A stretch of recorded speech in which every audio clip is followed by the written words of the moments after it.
ഓച്ചിറ ക്ലാപ്പന വടക്ക് ആനന്ദേശ്വരം മഹാദേവ ക്ഷേത്രത്തിൽ നടതുറപ്പ് മഹോത്സവവും ശിവപുരാണ ജ്ഞാനയജ്ഞവും 8 മുതൽ 19 വരെ നടക്കും. 13 പുലർച്ചെ 5-നാണ് പാർവതി ദേവിയുടെ നടതുറപ്പുത്സവം. ഒരുക്കം അവസാന ഘട്ടത്തിലാണെന്ന് ക്ഷേത്ര ഭാരവാഹികൾ അറിയിച്ചു. ആലിംപീഡിക ക്ലാപ്പന വടക്ക് ആനന്ദേശ്വരം മഹാദേവ ക്ഷേത്രത്തിൽ പാർവതി ദേവിയുടെ നടതുറപ്പ് മഹോത്സവവും മഹാശിവപുരാണ ജ്ഞാനയജ്ഞവും 8 മുതൽ 19 വരെ നടക്കും. യജ്ഞത്തിന് തുടക്കം കുറിച്ചുകൊണ്ടുള്ള വിളംബര ഘോഷയാത്ര 8-ന് വൈകിട്ട് 4:30-ന് പ്രയാർ ശക്തികുളങ്ങര ശ്രീകൃഷ്ണസ്വാമി ക്ഷേത്രത്തിൽ നിന്നും ആരംഭിക്കും. വൈകിട്ട് 6:30-ന് ആനന്ദേശ്വരം മഹാദേവ ക്ഷേത്രത്തിൽ ഘോഷയാത്ര എത്തിച്ചേരും. ശ്രീ മഹാദേവ ക്ഷേത്രത്തിലെ പാർവതി ദേവിയുടെ നടതുറപ്പ് മഹോത്സവവുമായി ബന്ധപ്പെട്ടാണ് ഇവിടെ പറയുന്നത്. വർഷത്തിലൊരിക്കൽ ധനുമാസം തിരുവാതിര നാളിൽ മാത്രം തുറക്കപ്പെടുന്ന ഈ ക്ഷേത്രം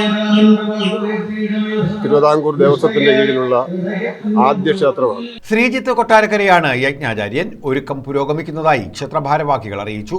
ആലമ്പീഡിക ആനന്ദേശ്വരം മഹാദേവ ക്ഷേത്രത്തിലെ പാർവതി ദേവിയുടെ നടതുറപ്പ് മഹോത്സവം 2025 ജനുവരി 13 വെളുപ്പിന് 5 മണിക്ക് നടത്തപ്പെടുന്നു. അതിനുശേഷം വൈകുന്നേരം 8 മണി മുതൽ ഉമാമഹേശ്വര വനിതാ സംഘത്തിന്റെ തിരുവാതിരയോടുകൂടി തിരുവാതിര ചടങ്ങുകൾ ആരംഭിക്കുകയാണ്.